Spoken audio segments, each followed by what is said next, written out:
On va passer maintenant au niveau de la Libye avec cette inquiétude de Gassam Salamé sur l'évolution du conflit. Le 21 mai dernier, M. Salamé avait affirmé devant le Conseil de sécurité que la Libye était sur le point de dans une guerre civile. Le diplomate libyen avait averti que les combats opposant près de Tripoli, Khalifa Haftar et son autoproclamée armée nationale libyenne au gouvernement d'union nationale reconnu par la communauté internationale pourraient conduire à la division permanente du pays. La partition de la Libye, c'est peut-être ce que nos adversaires veulent, c'est peut-être ce que Gassam Salamé souhaite aussi, avait déclaré le maréchal Khalifa Haftar au JDD, mais tant que je serai vivant, jamais cela ne se produira. Mais Germain, quand on voit quand même l'intensité des combats autour de Tripoli avec les difficultés qu'éprouve l'armée nationale libyenne à conquérir la capitale, les craintes de M. Salamé sont fondées aussi. Oui, les craintes sont fondées. C'est vrai que le général Haftar est aux portes de Tripoli. Il refuse toute idée d'un cessez-le-feu. Donc, est-ce qu'il compte sur quelque chose pour pouvoir vite entrer en possession de la capitale? On n'en sait rien, mais on sait qu'il a des soutiens sur le plan international. Les grands pays le soutiennent. Il était donc récemment en France, après Farage, il y était. On sait que les États-Unis aussi le soutiennent, la Russie, bon, toutes ces puissances le soutiennent un peu parce qu'elles pensent qu'il est l'homme de la situation, celui qui peut aider à combattre les milices et les groupes djihadistes, donc qui sont dans la zone. Et en même temps, il y a cette autorité-là qui est officiellement reconnue par la communauté internationale, qui est basée à Tripoli, le gouvernement d'union nationale, et qui peine déjà asseoir son autorité et la sécurité dans le pays, et qui aujourd'hui est un peu obligé de composer aussi avec des milices pour défendre Tripoli. Donc ça va être très difficile, et je pense que c'est là où le jeu trouble de la communauté internationale est un peu à dénoncer. Soit vous voulez régler le problème dans le cadre de l'ONU, vous le faites, il y a un embargo qui est imposé sur les armes, qui n'est pas du tout respecté de part et d'autre. Tous les deux camps sont alimentés en armes par différents pays et sans que l'ONU ne puisse l'empêcher. Et donc ça devient compliqué. Et on sait que cette situation vient quand même d'une intervention de l'ONU. C'est une résolution de l'ONU qui a permis de chasser Kadhafi et d'ouvrir la voie sur les autres. Il faut que l'ONU intervienne beaucoup plus sérieusement, pas avec une force de maintien qui ne joue pratiquement aucun rôle. Et aujourd'hui, les Libyens sont laissés à eux-mêmes, obligés de s'entretuer à nouveau, avec des centaines de morts déjà, des milliers de blessés, des dizaines de milliers de déplacés, tout cela. Et je crois que l'envoyé spécial de l'ONU a quelque peu raison. Si le général Haftar n'arrive pas à vite liquider Tripoli, ça va être compliqué. Et puis il y a les autres milices qui se développent aussi dans d'autres coins du pays. Je crois qu'on va revenir à une situation de plus en plus incontrôlable. Moi, je pense qu'il y a deux choses ou deux raisons qui continuent d'alimenter la crise. La première raison, c'est l'ignorance des gouvernants, des opposants dans ce pays. C'est comme, on dirait qu'ils sont ignorants par rapport à ce qui se passe. C'est comme, ils ne savent pas qu'ils sont en train de faire le jeu de l'Occident. C'est une situation qui plaît à l'Occident, en réalité. Toute cette cacophonie, le fait qu'ils continuent de se tuer, tout ça, c'est une situation qui permet aux Occidentaux de puiser régulièrement, de venir chercher régulièrement le pétrole libyen. C'est comme ce qui s'est passé en Irak. Bush est allé foutre du bordel là, au moment où ils s'entretuaient, eux, ils profitaient du pétrole irakien. C'est la même chose ici. Les Français sont arrivés avec la Grande-Bretagne, l'Italie et autres, ils sont arrivés et ils sont en train de profiter du pétrole libyen, et les responsables, les autorités libyennes, elles comprennent rien, elles se disent il y a problème, alors qu'il n'y a aucun problème. Le problème, c'est que l'Occident a voulu se mettre du désordre en Libye pour profiter du pétrole libyen. La deuxième raison, c'est que, ça je l'ai toujours dit, même si les gens ne sont pas d'accord avec moi, lorsque les régimes durent, il faut toujours préparer l'après ces régimes-là. Regardez, même la Côte d'Ivoire, jusqu'à présent, n'est toujours pas stable. Regardez, l'après Houphouët n'a jamais été bien préparé. Et regardez ce que la Côte d'Ivoire est en train de vivre. Et les armes circulent jusqu'à présent. Regardez le Burkina Faso. Regardez la Tunisie qui n'arrive toujours pas à s'en sortir avec ce qui se passe. Et regardez la Libye. L'après Kadhafi, bien sûr. Les Libyens, au départ, n'étaient pas sortis pour faire partie de Kadhafi. Ils ont été manipulés. Et regardez ce qu'on est en train de vivre. Les Libyens voulaient un peu plus de démocratie, ils voulaient plus de liberté, ils voulaient s'exprimer, ils voulaient diriger, le peuple voulait diriger aussi à part Kadhafi. Mais ils n'ont pas su préparer l'après Kadhafi. Ils ont fait juste le jeu de l'Occident et regardez ce qu'ils sont en train de vivre. Cette situation sert de leçon.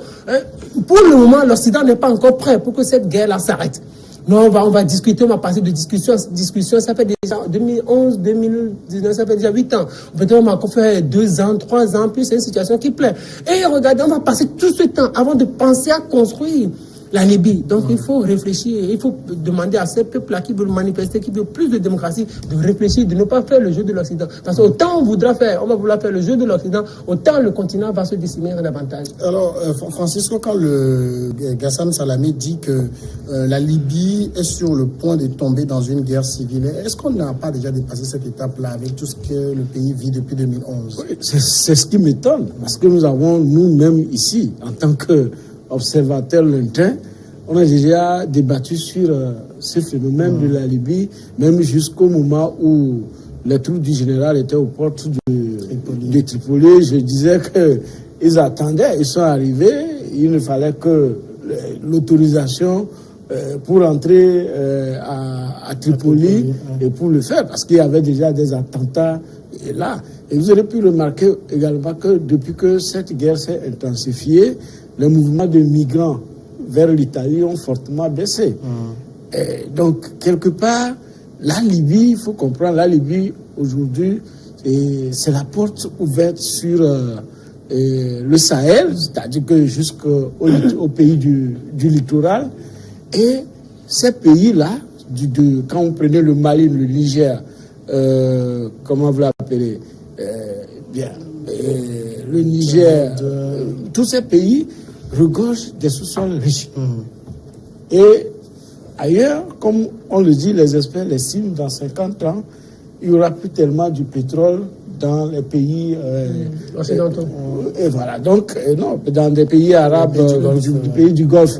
Donc, aujourd'hui, tout le monde est en train de se repositionner. Quand vous voyez au niveau de la Libye, on n'arrive pas véritablement à situer comment l'appelle-t-on, les belligérants. Quand je dis les belligérants externes, quels sont ceux qui financent les deux protagonistes? Donc, aujourd'hui, c'est comme la France donne, les États-Unis donnent au général la chose. On constate que de l'autre côté également, la Turquie envoie aussi ses armes. Et dans un pays, vers un pays, on dit que sur lequel il y a embargo d'armes. Donc, c'est ce qui est étonnant. Donc, aujourd'hui, Kadhafi a fait l'ouverture vers nos pays. Ils ont tous trouvé que c'est la Libye de la Libye qu'on peut diriger nos sous-sols. Et tout le monde déploie ses moyens.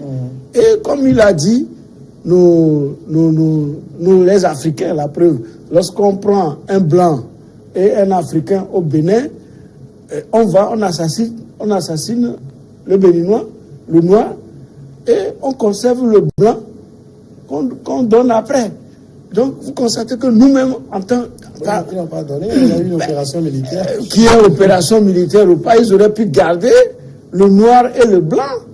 Pour que, au fait, s'il y a opération militaire... Parfois, il y a le Noir au Mali, il y avait un Togolais, tout ça. Ouais, donc, voyez-vous, ce genre d'événement, c'est que nous-mêmes, par exemple, à l'interne au Togo, si on s'entend bien, qu'est-ce que le Blanc va venir piller chez nous?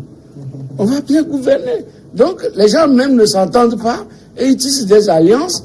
Et voilà ce que ça donne. Donc, sinon, je ne vois pas en quoi, véritablement, cette Libye qui est aussi vaste qu'on pourra placer les gouverneurs partout et gérer de façon, disons, de façon consensuelle, que ça fasse autant de guerres et autant de morts avec les armes qui circulent et qu'on ne sait pas où ça va se